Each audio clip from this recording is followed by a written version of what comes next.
How to schedule your strength sessions as a triathlete or a runner looking to optimize their performance and decrease their injury risk. Hey guys, welcome back to another video. Luke here from Evolve Human Performance, where we help triathletes and runners decrease their injury risk and improve their performance.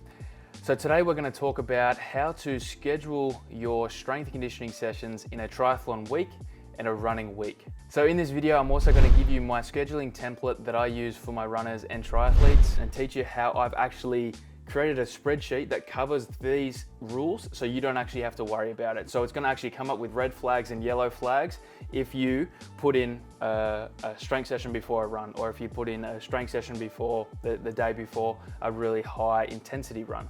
We take into account your RPE, back-to-back days, same training days. We've actually got the spreadsheet for you so you don't have to worry about it. So stick to the end because I'll give you that download and I'll give you a full tutorial on how to do it for yourself with your current training week. So let's briefly talk about the 3 principles that I use to schedule strength conditioning sessions for my endurance clients. So the easiest way to do this is to break it down into 3 simple rules. Our first rule is don't run directly after strength training. There's a couple of reasons why I suggest for my athletes not to run directly after their strength training. I actually did an in-depth video on this last week, so find it in the description below. But essentially it comes back down to the quality of the strength session, decreasing injury risk and improving the performance. So our second rule of thumb is don't smash your legs, especially your hamstrings and your calves, the direct day before a track speed or tempo or fartlek session. So this one's pretty obvious. We don't want sore muscles, especially the muscles that are going to be taking majority of the load. I think we've all probably been there before. You've got a tempo session or a speed session or a track session on the program, your hammies are tight, your calves are sore, doesn't quite feel right. Even after a warm-up, you're just not really feeling fresh. You don't really perform as well as you know you could have if your legs felt a little bit fresher. So these are the things that we want to avoid when we're looking to schedule our strength conditioning sessions. So in terms of an easier day or a recovery run, I don't think it's as crucial, but definitely the quicker that running gets, I think it's crucial to look at doing a big strength conditioning session and a speed session the direct day after. And I think as a general rule of thumb, if the RPE, I'm going to dive into this a little bit more with how to use our template, but essentially if the RPE of that run is above probably 6, I reckon that's a red flag. If it's an easier recovery run with a RPE is probably more of a 4 or 5, probably not the end of the world, but I would still look at the volume that you're hitting the hamstring, calves and overall legs in the day before that session.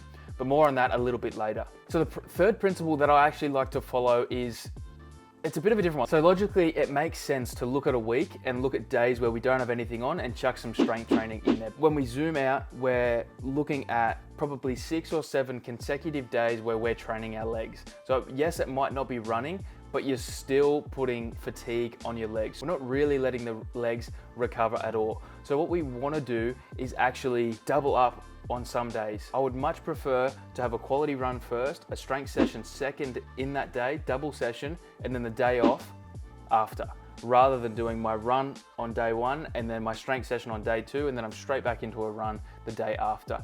So doubling up lets us kind of like pack all the fatigue and add up and stimulus into one day, and it's a lot, it really smashes the legs, but then we get that day off the next day, or at least a low day. So that's the third rule, and I think that's a really important one that sometimes people kind of get a little bit wrong. And if you've got multiple, if you've got 3 or, if you've got 2 to 4 kind of rest days off, maybe you can kind of plug in a strength session there and then still be able to have that kind of lower day off the day after, or an actual day off, and that's totally fine. So now I'm going to jump into our free template and teach you how to use it. So watch this tutorial and then go down, access the link below, download your free copy, and then fill out your week. I guarantee it's going to be a lot easier to schedule your strength conditioning sessions when you don't have to really think about it. You can just kind of plug in what you normally do for endurance work, plug in where you think you're going to put your strength work, and let the spreadsheet take care of the rest. Alright guys, so this is our spreadsheet. So essentially this spreadsheet is going to help us take care of these 2 rules. This third rule is pretty self-explanatory.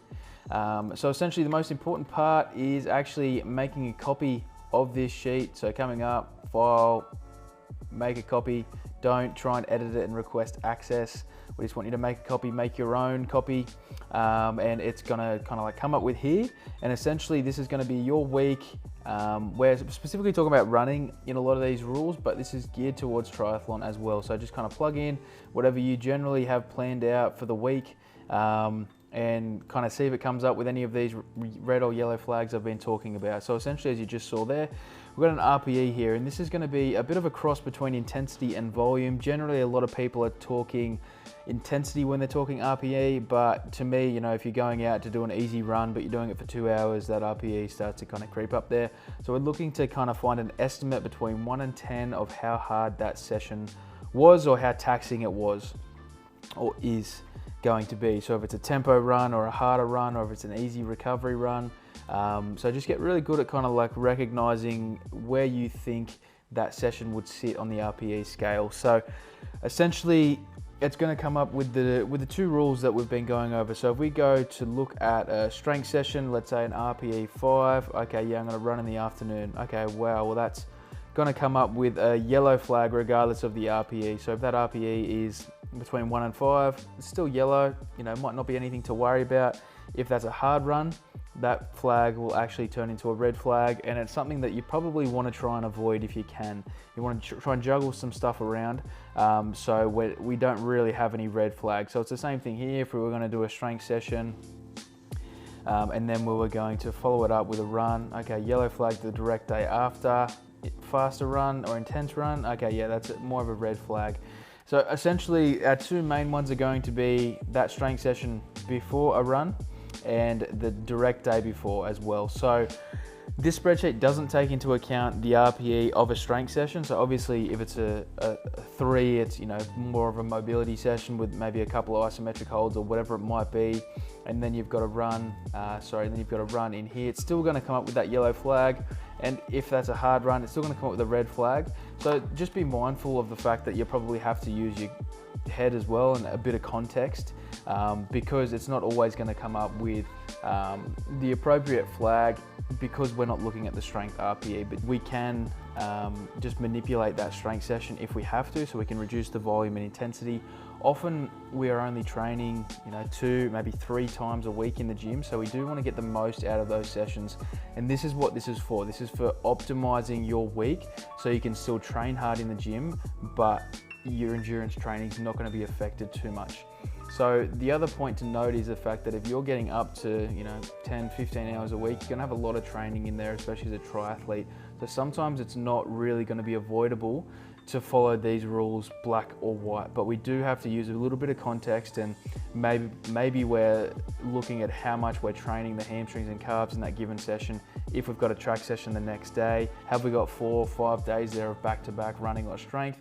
If so, we might have to move one of your swims or your rides, or just kind of juggle it around. But I think this is definitely worthwhile kind of getting your head around and being able to schedule things for yourself. And this spreadsheet does a really good job of just kind of like highlighting where maybe if we can kind of move this or move this, this might end up with a better kind of outcome for the week. So if you've got any questions, leave them below. Download is in the description below.